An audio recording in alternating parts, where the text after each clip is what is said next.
Lifestyles of the Rich and Faithful is the title of my presentation. I'm presuming, rightly or wrongly, that most of us, if not all of us, are rich relative to the rest of the world.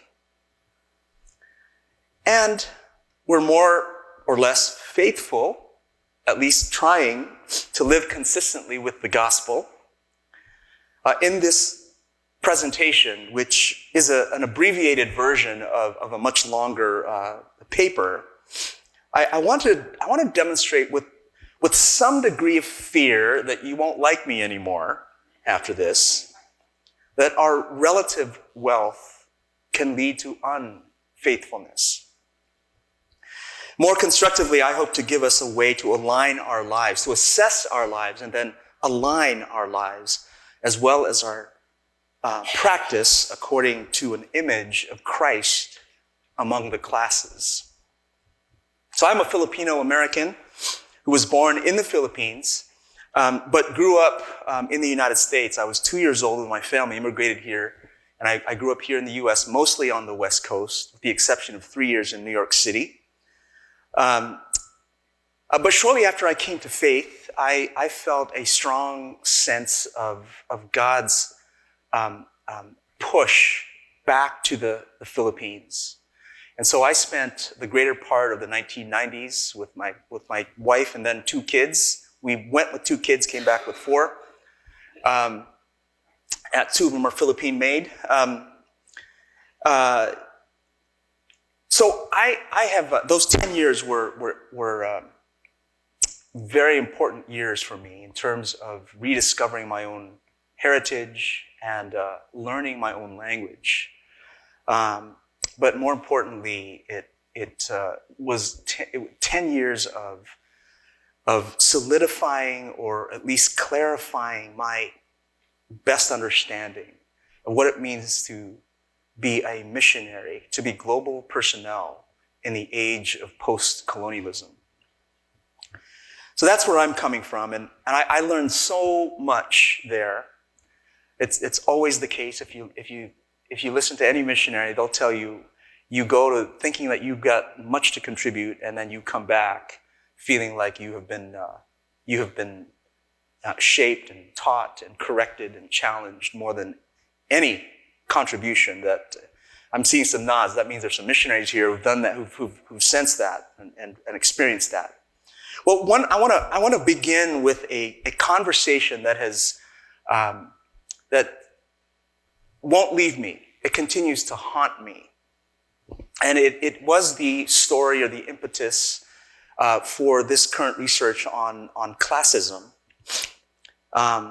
It was just a simple conversation I was having with an 8-year-old girl in the squatter community in which I was serving about Christmas. It was Christmas time, so I'm just going to read a little bit about that story.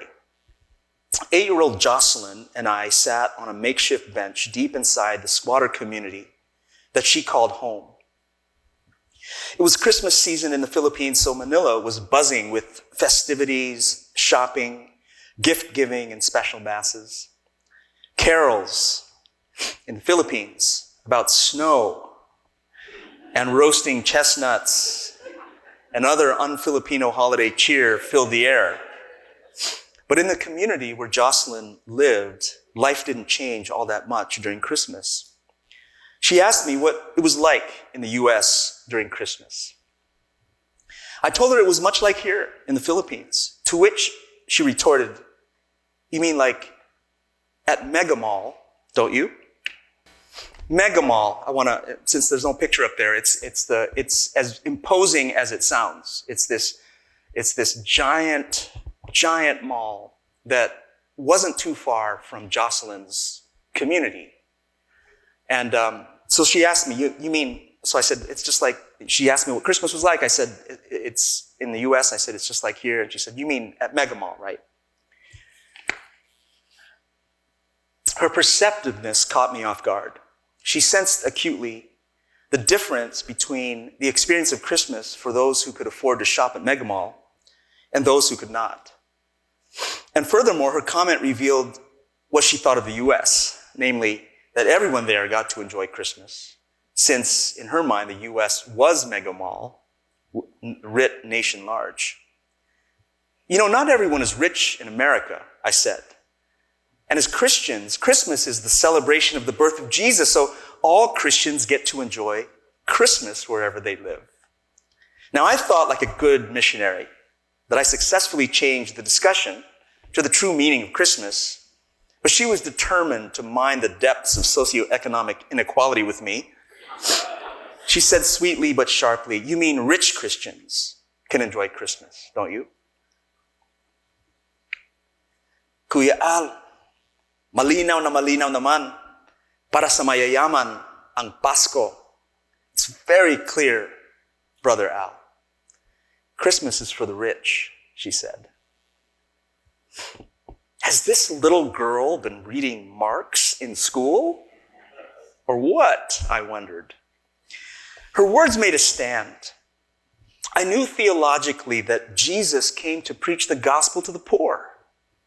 That's what motivated me to return to my homeland in the first place, to live and serve among people like Jocelyn and her family. And yet she concluded, from the way Christmas was celebrated every year of her young life, that Jesus was for the rich, Christian or not. My theology may have been straight, but she saw what she saw from her very real concrete view, which I could not deny. Christmas was indeed for the rich. I put my arm around her as I cursed under my breath the commercialism of Christmas and the cruelty of social injustice. So Jocelyn's words have been ringing in my ears for the last 25 years, as they have served as a prophetic reminder of the reality of the class hierarchy that defines human existence, as well as the harsh fact that Jocelyn's family is but one of hundreds of millions of families around the world that find themselves on the wrong end of classism. Not just during Christmas. Not just during Christmas time, but all the time.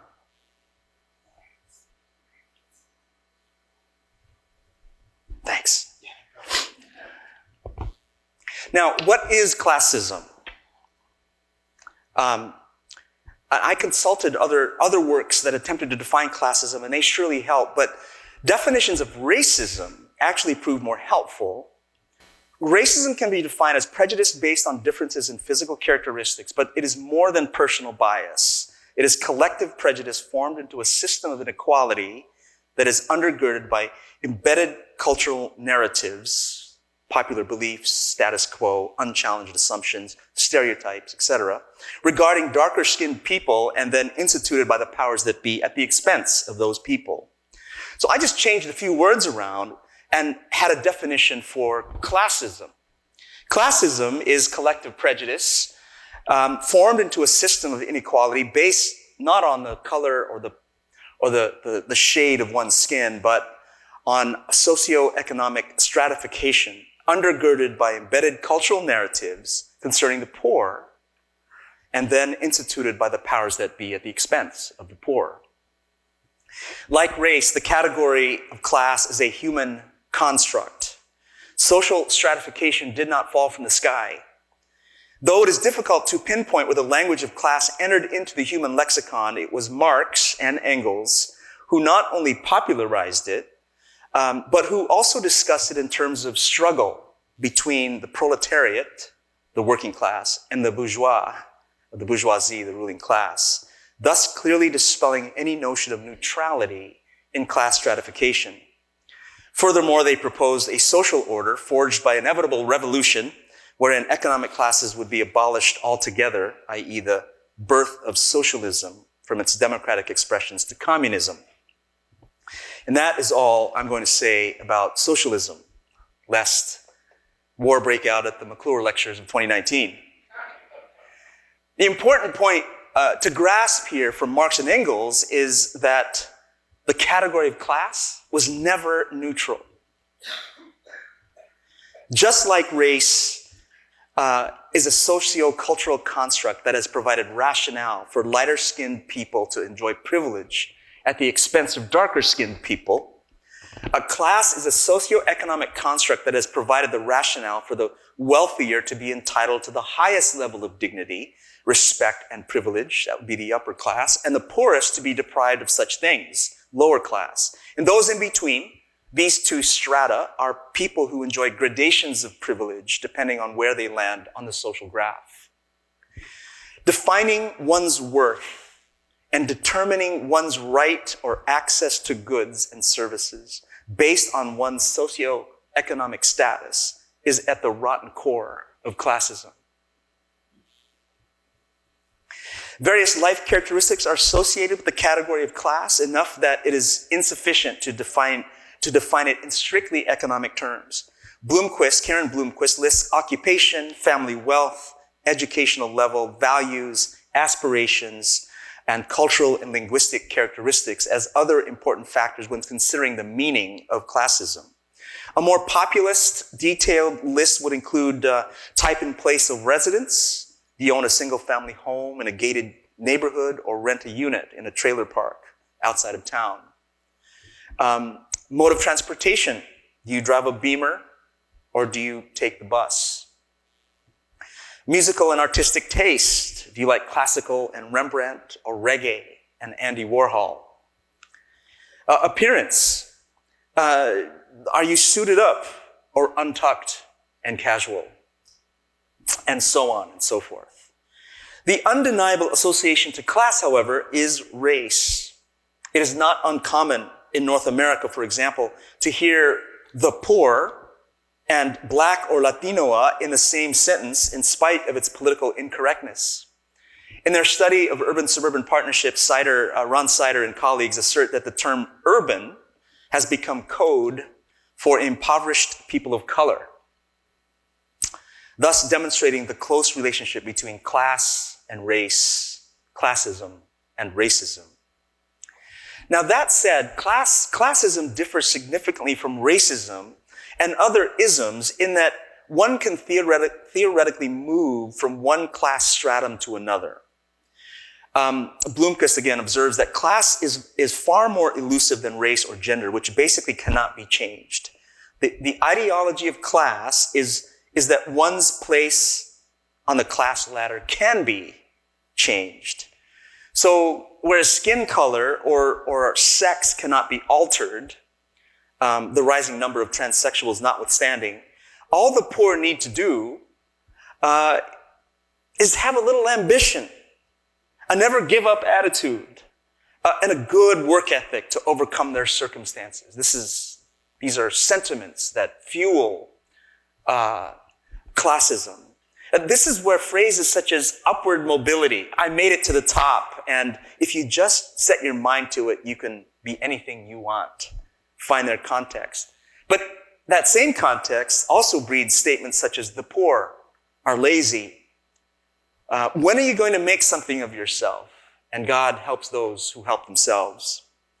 If the unalterability of the color of one's skin or one's sex traps people into being victims of racism or sexism, it is precisely the presumed alterability of one's socioeconomic situation that breeds class prejudice, since in an ideology of class, the poor are poor because of their own doing or lack of doing, as the case may be. To sanctify the way of thinking about the poor, this way of thinking about the poor, people often cite Galatians 6:7, believing that they have simply reaped what they have sown. There are expressions of classism, such as the caste system, and the caste system is so complex that we don't have the time to really talk about it, but it is a form of classism. So is domestic help in various parts of the majority world, where expats or Westerners would go and they would avail of the services of the people there. So is overseas foreign workers. That's another form of classism. For cheap labor, they bring people from the Philippines and other countries, and they do help or provide services in other richer countries in Asia or Europe or North America. It would also include the place of the poor in North America, based on the deeply held belief in America that God helps those who help themselves. The stigmatization is palpable against those who rely on government welfare and food stamps, live in Section 8 housing, have an inconsistent employment record, or all of the above. The homeless perhaps epitomize the height of social disdain as they represent within an ideology of class ultimate laziness and or destructive life choices involving some combination of drug use and antisocial behavior. The homeless simply need to change their ways, to repent. For as William Stringfellow quipped, when money is an idol, to be poor is a sin. Bloomquist identifies class structure in North America as a meritocracy, a state system based on aptitude, an allegedly innate quality of potentiality and usefulness in society. Although North American class ideology would claim equality across the spectrum, that is, everyone has the ability, equal ability, to be anything they want, the existence of college entrance exams to measure aptitude, the dreaded SATs and the GREs. Any students here who just hated those tests, all of our hands should go up. These are tests that try to measure something, for many of us, immeasurable. I mean, what is aptitude? How do you measure that? The fact that they exist suggests a meritocracy, not an equality of opportunity. One's scores can and often do determine not just what school or a person attends, but their track in life. In a meritocracy, some people are more equal than others. This meritocracy has had an unprecedented opportunity to go worldwide, as it has ridden the wave of what we call today globalization, which at least in its economic, ideological form is classism on a massive global scale. Have Westerners, inadvertently or not, judged the world's poor on the basis of this meritocracy? Are Westerners systemically classist? Now, interrogating the log in my own eye, as a missionary development worker, did I try to implement development strategies that held to the subconscious belief that if the poor just worked hard enough, they can transcend their situation? Am I systemically classist? So I'm going to talk through some of these slides. What I have tried to do is understand Jesus among the classes. How was Jesus? What was Jesus' attitude, his behavior, his words among the poor of his day and among the rich of his day? I want to just begin with who Jesus was and where he was born. He was born in a barnyard because there was no room in the inn, right? And shortly after, he and his family became refugees to Egypt for fear of their lives. And after a while, they moved back to Nazareth. Now, can anything good come out of Nazareth? Was the reputation of this no-name town. As we assess, there's a lot more here, but I want to speed things up a little bit so we can get to this tool that I want to share with you. But Christ among the classes, in those 3 years of ministry, what was his behavior and attitude like? And I want to sum up that Jesus among the poor, the picture is God's special option for the poor, that God is on the side of the poor and rewards those who practice compassion and justice among them. And his attitude toward the rich, when it came to matters of faith, material wealth, from the attitude and behavior and words of Jesus, material wealth was more of a liability than it was an asset. There was always warning when Jesus talked to the rich about their resources. There was always a warning behind it. Without ever saying that the riches themselves are sin or evil, he was always giving warnings to the rich about their material wealth.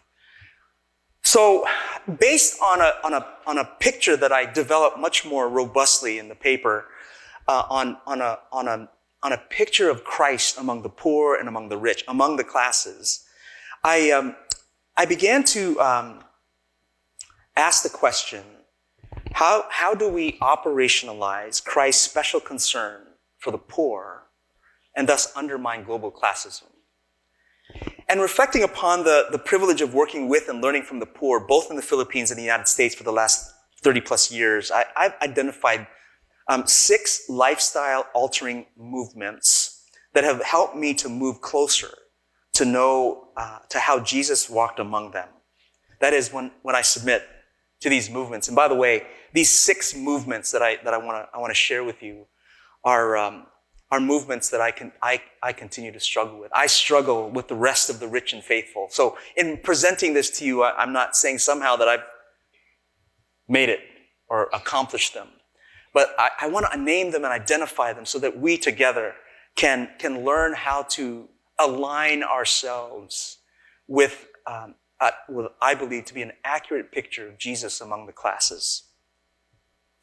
So these movements that I refer to, I put in these sort of gears as a way to show that each of them represents movement.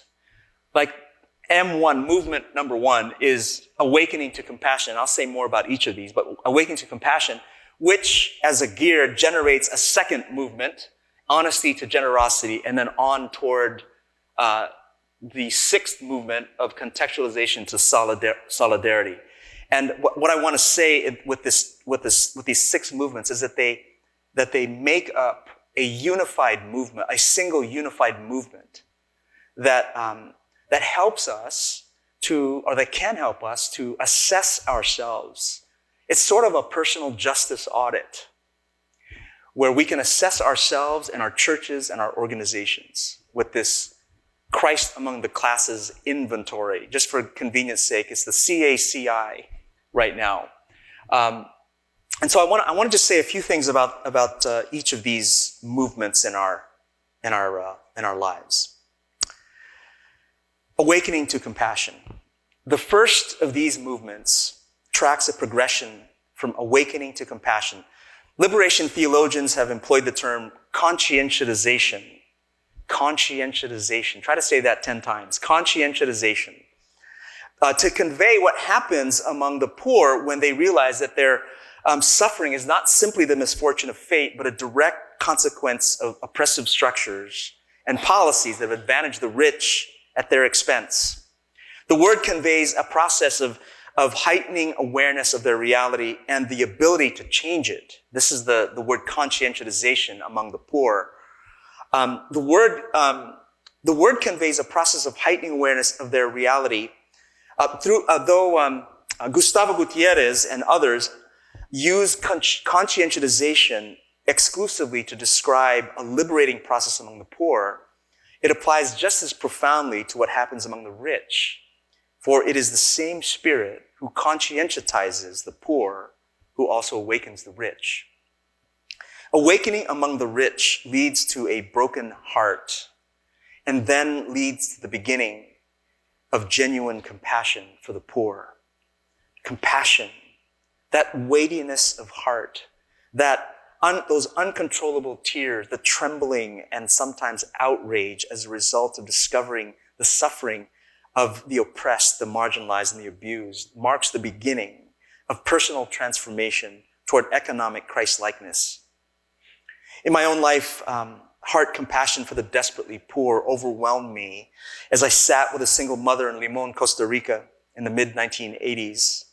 While sitting together on the floor of her shack, she described her life of daily struggle, working 12 to 16 hours a day and praying to God for daily bread for her family, even as she expressed joy in the Lord. At some point in the conversation, her lips continued to move.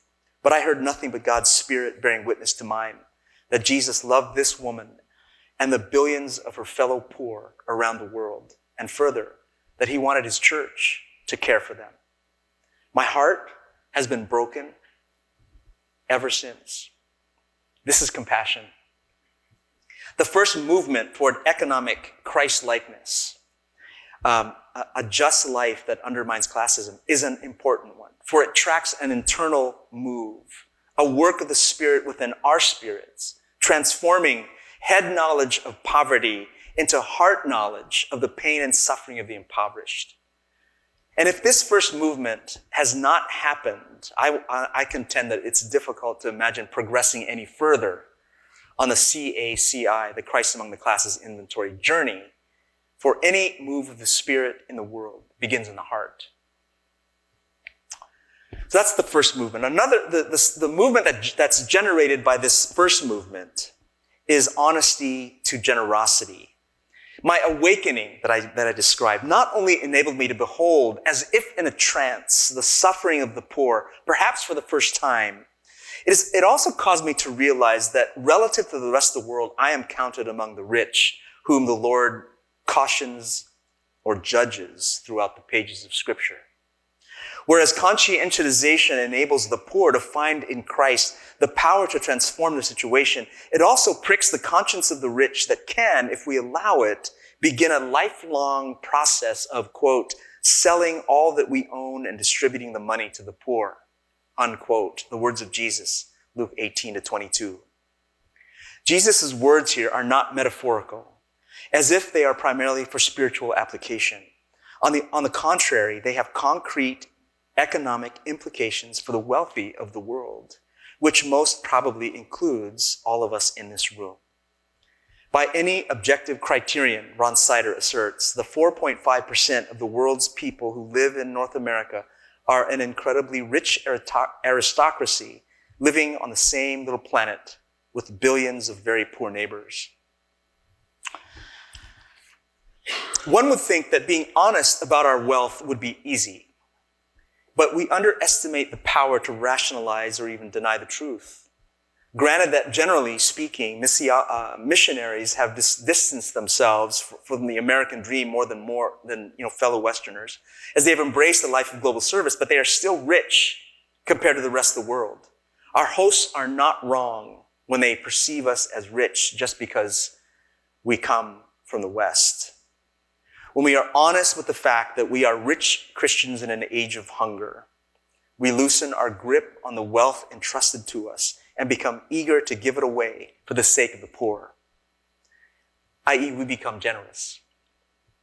Now, from works such as Corbett and Fickert's When Helping Hurts, I don't know if you're familiar with that book, but I recommend it, and Bob Lupton's Toxic Charity, we know that irresponsible giving can be detrimental to recipients regardless of the good intentions behind it.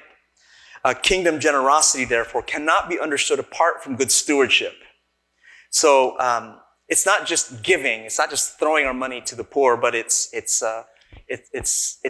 proper stewardship and a generous heart which yield abundance and genuine generosity. So that's a second movement. A third movement is accumulation to simplicity. This tracks a progression, and this, again, the first gear and the second gear generate this third movement. Part of the awakening and honesty of our wealth is realizing the materialism that has shaped our way of life. As Westerners, we did not one day choose to be materialistic. Our free enterprise, advertisement-saturated, more is better culture has chosen us. Western capitalistic culture breeds materialistic people. Somebody say amen, or I think someone's going to throw something at me. Okay. Remember, I'm pointing to myself too. Without consciously knowing it, we have bowed the knee to a different God, even as our lips confess Jesus is Lord. as my mentor Ron Sider decries, affluence is the god of 21st century North Americans, and the ad man is his prophet.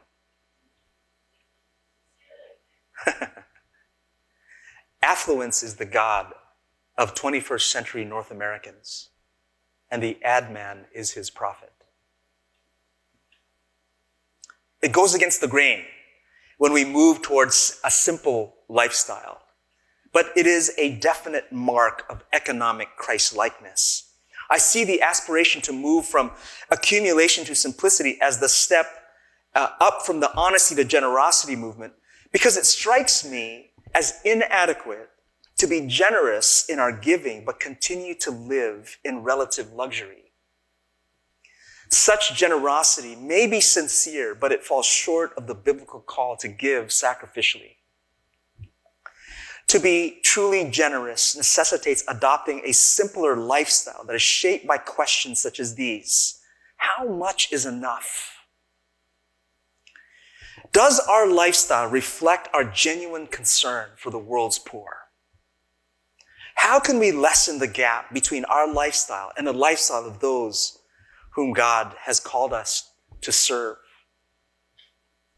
These are difficult, against the grain questions that nevertheless need to be asked and asked regularly, lest the virus of materialism and consumerism and accumulation and greed infect us over and over again.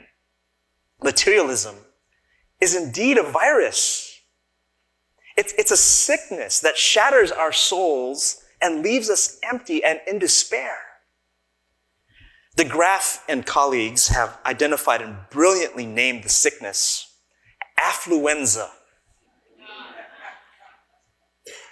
which I believe should be listed, if not already, as a real disease with real consequences in the Diagnostic and Statistical Manual of Mental Disorders.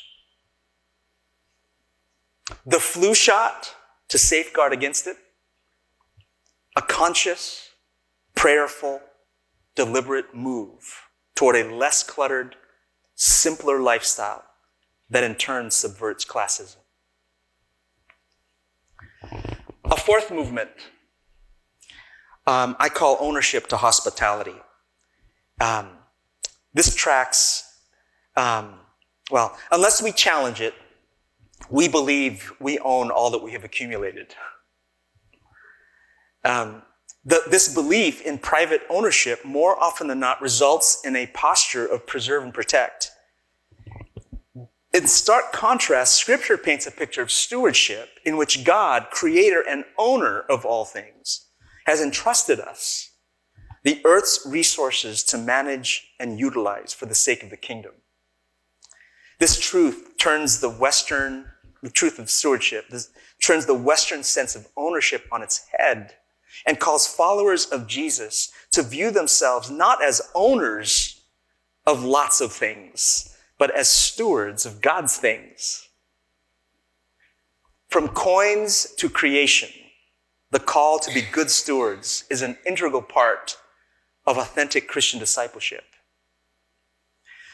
Now, I could have easily described this movement as ownership to stewardship, but since the scope of stewardship spans really the width and breadth of our lives, I wanted to narrow the focus as we think particularly of undermining classism.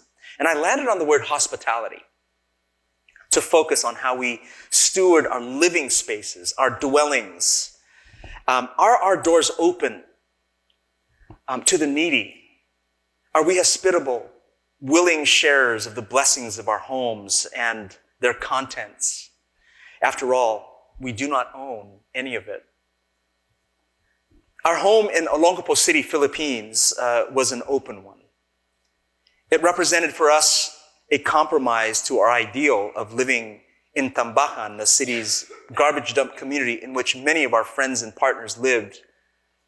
For the sake of our children's health, we rationalized. We rented a house with running water and electricity about 2 blocks from Tambacan. In our openness to practice Christian hospitality, our home became a refuge for the sick. My wife was then a nurse. She's now a nurse practitioner. It became a refuge for the sick. It became a meeting place for community development groups. It became a hostel for needy families, a dorm for students, and a center for prayer and Bible study. Our home was perpetually full. And now I mention this not to pat ourselves on the back, because I am certain that we fell short of biblical hospitality in many ways, but to say how much practicing hospitality deepened our faith in God and our relationship with the poor. That experience of shared house or community living in the Philippines has led us as a family to maintain an open door policy wherever we have lived ever since. Ownership to hospitality, wherein we invite the poor, the crippled, the lame, and the blind to be at table together with us, Luke 14:13, is an essential movement toward economic Christ-likeness and therefore to the dismantling of classism. Active mission to holistic mission is the fifth movement that I identify. This is simply a movement that specifies or defines our activity in the world holistically. We can be very busy doing many different things, but is our busyness, is our activity meeting the full gamut of human need in a person's life, in the life of a community? Are we concerned with their spiritual health and their physical health and their social relationships? Are we concerned about their families? So this movement is simply forcing us to think about the kinds of activities that we do, and insofar as that they are holistic activities or holistic mission, we get closer to an economic Christ likeness. And then the sixth movement is contextualization to solidarity.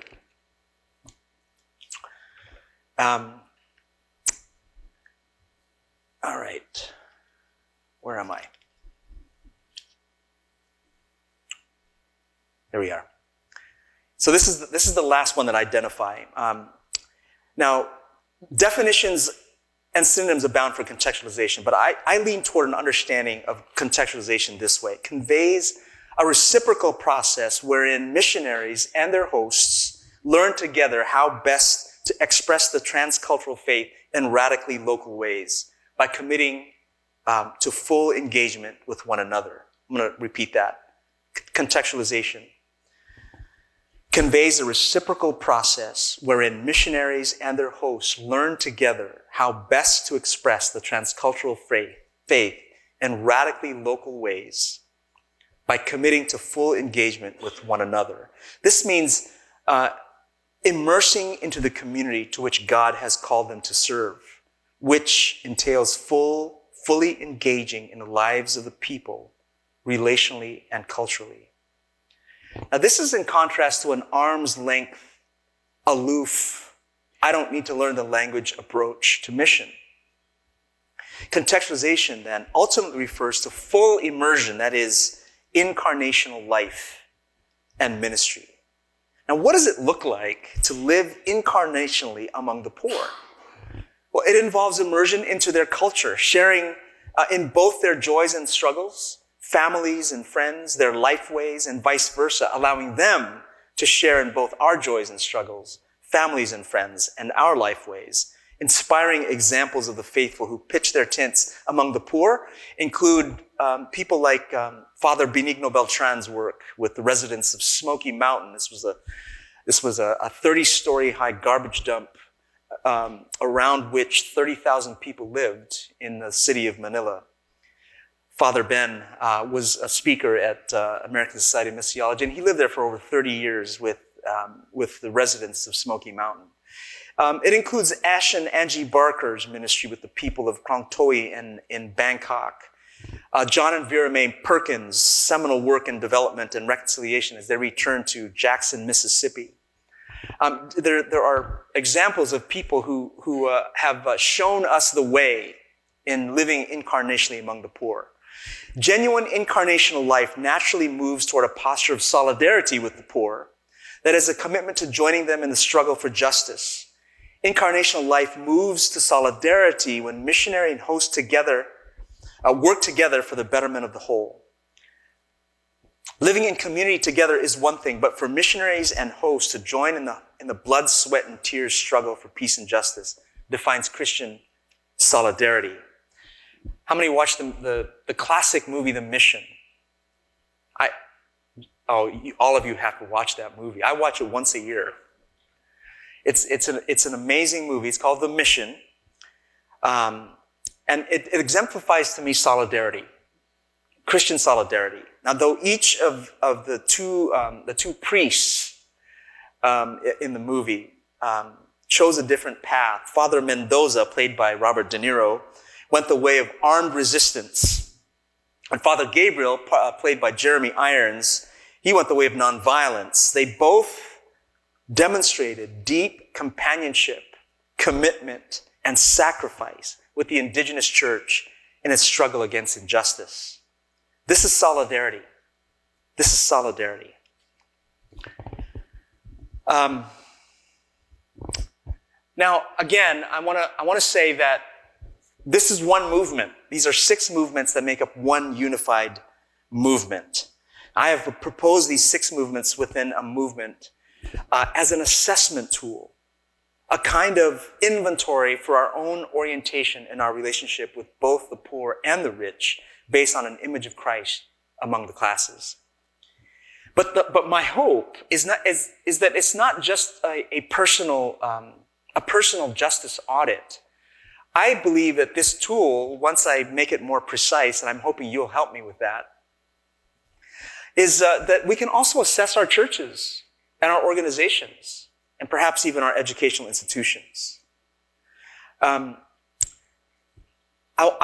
This is probably the least developed of my paper, but I wanted to give you, before I conclude so that we can have a conversation, I pointed out some organizational considerations in challenging classism by using this tool. And I begin with the granddaddy of them all, the very structure on which Western missions is built. One of the most positively disturbing books I have read over the last few years is this book, Scott Bessenecker's Overturning Tables, Freeing Missions from the Christian Industrial Complex. If this is not light reading, but if you want to be disturbed by current missions practices, I recommend this book. His use of Christian industrial complex is meant to provoke, but our common use of the descriptor missionary enterprise, how many of you have heard that? Have used that? Is really not that different. As I combine these in my mind, I slightly modify Bessenecker's term and simply call this whole thing we're all a part of the missionary industrial complex. Bessenecker's basic thesis is that the modern missionary movement germinated around the same time the commercial corporation as a manifestation of capitalism came into prominence. In this organizational design, he explains, money is the central factor in decision-making. Employees are valued mainly for their productivity. Demand can be manipulated by marketing, and consumers are seen exclusively through the lens of their ability to purchase the product. In time, the way of the corporation became the unquestioned way to get things done, to make progress, to accomplish significant objectives in every sector of society, including the church and its mission. Bessenecker continues, at the time, it was axiomatic that if someone had a passion to advance anything in foreign lands, even Christian mission, a corporation needed to be formed, complete with investors, boards of directors, executive officers, employees, recruiters, and accountants. I can attest to this. I'm a denominational mission exec, and all of these are in place. The result was a missionary corporation, a Christian version of the for-profit trading company. Isn't that disturbing? This is the quote that I get from this book that aptly sums it up. We are more than the business we have become. Now, short of blowing the whole thing up and starting over, Hunter,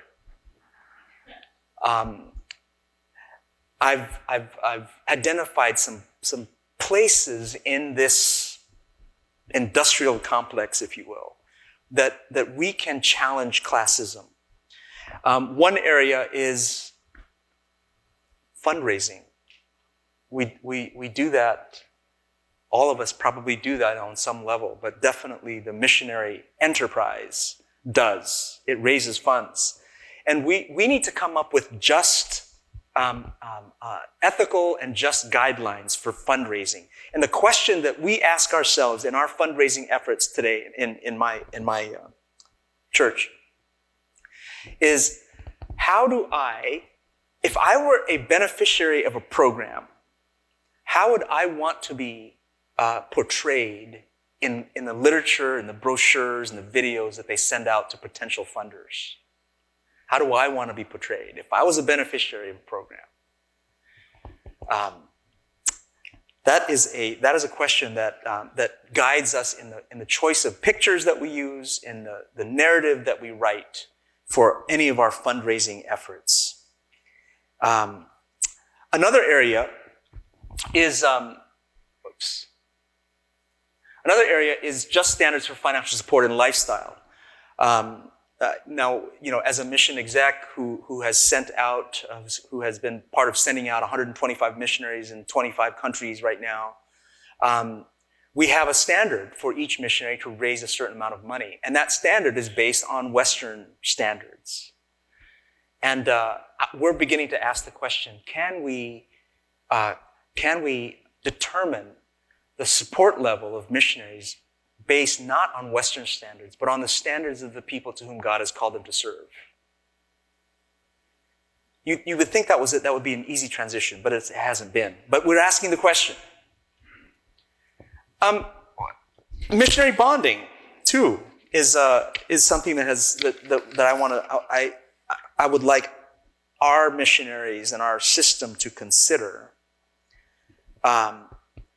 The depth of contextualization we desire for our global personnel is key in undermining classism. Now, I have always affirmed this practice of missionary bonding. How many have heard of this? It's a process that missiologists Betty Sue and Tom Brewster introduced over 40 years ago to the missionary world. They borrowed the idea from the animal world, where a newborn bonds with what it encounters first. And so the Brewsters liken new missionaries to newborns, needing, ready to bond when they enter the new world. And more often than not, new missionaries are met in their new culture by who? Other missionaries. So we bond not with the people, but with other missionaries. And so we're going, okay, how do we do this? How do we apply this bonding? I have nothing but good to say about this practice, not only because it makes good missiological sense, but also because of our own experience when we first arrived in the Philippines. Mandatory at the time for new missionaries to bond with a Filipino family, our agency sent us off for a week to a nearby village to live life unlike any way we as middle-class North Americans had ever lived. What a hard, stretching, bug-infested, beautiful, and valuable experience it was to say to your host, we didn't have our language down yet, but we somehow conveyed that we were hungry. And the man of the house said, well, there's the chicken over there running around. Let's go and kill it. I mean, only chicken I've ever seen was in a grocery store and under wrap, So those sorts of things. Or, hey, our clothes are dirty, and the woman of the house would bring us down to the river, and we would wash clothes. This was a completely foreign, hard experience that I will never forget, and it worked. We felt like we bonded with my kababayan, my fellow Filipino people. Also, we're working on ethical guidelines for hired help. It's not uncommon for missionaries to hire helpers to clean their houses, do their laundry, tend their gardens, drive them around, and take care of their children. And we ask the question now, should there be ethical guidelines for this practice? In some places, should organizations discourage the practice altogether? In the Philippines, for example, the katulong system, where the katulong is help in Tagalog, where middle and upper class Filipinos avail the services of the lower class, often from their own provincial families, to do the dirty work, is part of the fabric of Filipino society. These katulongs, these helpers, are not protected by any laws with regard to wages, time off, and work or living conditions. And consequently, many katulongs suffer tremendous abuse. Such a system is certainly not limited to Philippine society, as serfdom exists in many forms throughout the world. But I personally know the Philippine katulong system all too well. In a culture such as this, what message does it send when missionaries benefit from a system that is thoroughly and utterly classist? And then, lastly, we are considering a theology and practice of just partnerships. This list is not exhaustive, but we need, I end with this, that we need a theology of partnership that leads to clear, practical ways of ensuring not only effectiveness, but equality and justice between missionary and host. I'm especially drawn to an approach developed by Samuel Cueva that he calls reciprocal contextual collaboration. This model is characterized by the acknowledgement of multiplicity of gifts among the partners, incarnational commitment to one another, and a healthy sense of the whole body of Christ working together as co-collaborators with God. There's a lot of work to be done in this theology of partnership, but it's absolutely essential if we want to undermine classism. Almost done. Miguel de la Torre describes sexism, racism, and classism as the three prongs of Satan's pitchfork. In the pursuit of justice as part of its mission, the church strives to champion the cause of women, marginalized peoples, and the poor, which are often intertwined and interrelated. Three injustices, one pitchfork. In the complexity of these oppressions, the church often finds itself struggling to be more effective in addressing the tangled web of issues. From my own experience of the pitchfork, the prong of classism has posed the most complicated set of issues. But also from my own experience, it has been challenged the least. It's because the values of the American dream constitute the air we breathe and the water we drink. We carry it with us. We don't even know that we are participating in the sin of classism. In this presentation, I have attempted to reawaken the Western Church in mission of the need to confront classism, and have offered a way to assess ourselves and our organizations based on an image of Christ among the classes. Modern-day prophets have arisen in our generation, many of whom that I have cited in this study. They have championed the cause of the poor and have urged the wealthy to beware of the idolatrous power of mammon. But I am not sure how well the global church and mission has taken heed. Shiny, celebrity-centered entertainment as worship, megachurches around the world continue to proliferate. The prosperity gospel continues to gain adherents. The poor get poorer and the rich get richer, even where Christianity is growing. Talk of redistribution of resources, simple lifestyle, and sacrificial generosity are still not conference favorites for topics. I have added my small voice to the handful who have decried classism, for the integrity of the church and its mission depends on how thoroughly we have exorcised from our personal and collective souls classism, and how well we have loved the poor. For Christ among the classes reminds us that inasmuch as we have loved the hungry, the thirsty, the immigrant, the naked, the sick, and the prisoner, we have loved him. Amen.